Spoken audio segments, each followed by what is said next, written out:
Can you guys help me out with something that I think we sort of skipped past yesterday and did it again today, where we are talking about Carmelo Anthony, a player during a time that was one of the best scorers we've seen. He's retiring yesterday as LeBron is somehow still playing, and Dwayne Wade's about to go in the Hall of Fame. And Carmelo Anthony, who was exceptional at basketball, our tribute to him was he was a hawk. For a day. Our tribute to the end of his career, the day. It's hard to get where Jokic has just gotten Denver. Carmelo was really trying. He had really good teams there. He and LeBron came out in the same draft, and LeBron somehow at 38 years old, his coach is deciding, 38, I need 48 minutes from you tonight against that unicorn thing that is the MVP of the league that is trying to wrestle the league away from you.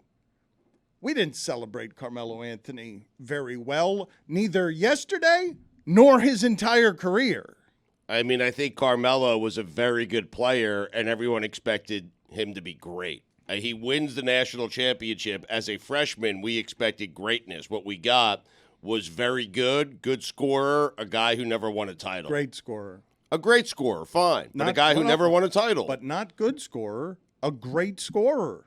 I understand that, but a historic scorer. A great scorer, Dan, but not a inefficient. Not a great player. I think people expected great player, guy who could be the best player in a team that wins multiple championships. Here's a really brutal headline about Carmelo retiring. Carmelo Anthony was an NBA great, but his legacy will be defined by title-winning freshman year at Syracuse. It's true. Yeah. It should be defined a little bit more about with some of the international basketball that he's played. Banana boat. Because you can make an argument that he's probably the best performer in a USA jersey. You could say he's our most decorated American basketball player. But no one cares about that. No, they don't care about that. And to a lesser degree, actually probably to a little bit in this country, international basketball doesn't really resonate unless it's a gold medal game. People care when they lose, but a Syracuse national title means more, I think, in the eyes of basketball fans. I know, in this but country. the all or nothing thing is just generally annoying to me because there are a lot of really great players, and sometimes Giannis gets knocked out, and it doesn't make him any less great. Carmelo came up in an era, look, holy shit, what it took to beat him. LeBron and Dwayne. And then they teamed up. And Carmelo got to the Western Conference Finals. Hey, good job. Nah, not really. You got traded to New York, and now New York has the conversation of should we retire your number? And of course they should, right? But that creates laughter. They will. But it creates laughter. And it should, shouldn't it? Yeah. Look, I think if Carmelo happened a generation before, he'd be talked about like in this insane tier. But his game kind of peaked as the game started evolving and people started paying more attention to efficiencies and defensive side of the game. Whereas, like, if you hold him up to his contemporaries, he has shortcomings when it comes to efficiencies and when it comes to the defensive side of the ball. He was kind of an afterthought defensively. He was just a bucket getter, scorer by any means necessary. But when you say his contemporaries are holy shit historic. And yeah, a lot of people are going to pale. A lot of people are going to pale there. It's why we're still sitting here. Denver just advanced, and we're still talking about LeBron because holy shit, look who his contemporary and is. his contemporaries separated themselves by ring chasing because they were all about ghost, and Kobe and Jordan were kind of hanging over every discussion, even though Melo split like half of his tenure with Kobe, even more so.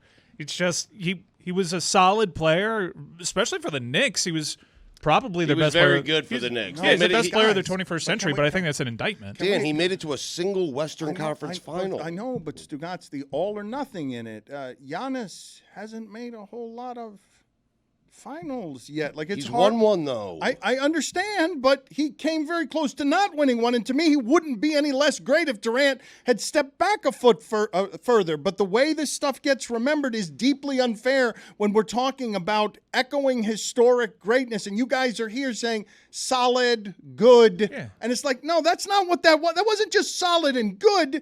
Like, that's. It wasn't Giannis. That's what it wasn't.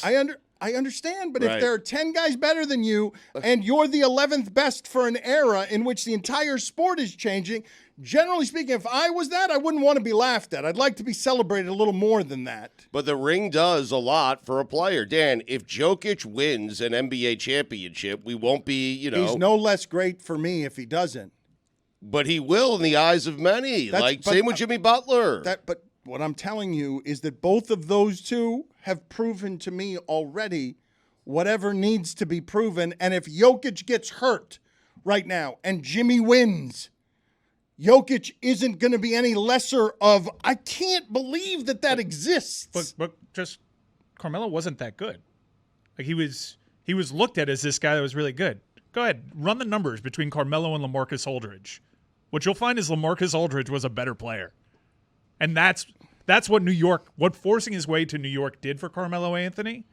He was a huge superstar entering the game, but he totally nuked that Knicks roster by trying to force it and maximize his dollar over there.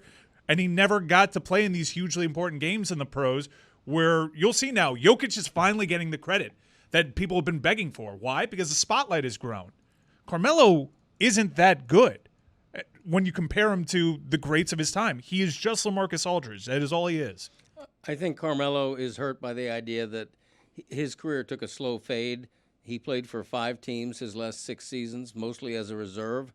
So when he announces his retirement, the initial reaction is, oh, he was still around? Because that hurts the legacy. When a chunk of your career is spent slowly fading and not being what you used to be. I got to be honest.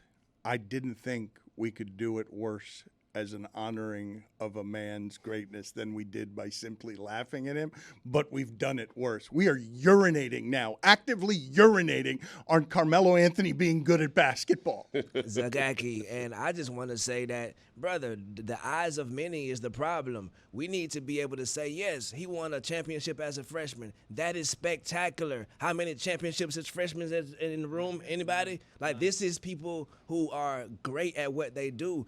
Forget the titles, man. Forget all this stuff. 90% of people don't win what we are putting on top of this mountain. Let that man go off on the sunset, man. Salute to you. Retire the number, dog. Thank you, Melo, brother.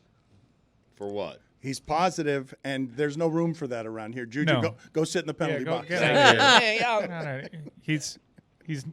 He's a great behind in college win player. shares of LaMarcus Aldridge. Yeah, he was a great college player. Fantastic. Shifted the paradigm in college basketball. He had a really good Disappointing career. He was not a top echelon superstar. I think he's getting the amount of retroactive praise that he deserves. I don't think we're talking enough about Hoodie Mello. What he did for hoodies, unprecedented in this league. Yeah, especially by gassing up like, oh, he's a different guy now, and no, he's not. He's just the same guy. Guys, like, Also, be friends with the best players in the league. that's That's a good hint. Yeah, can you imagine like what Chris Paul.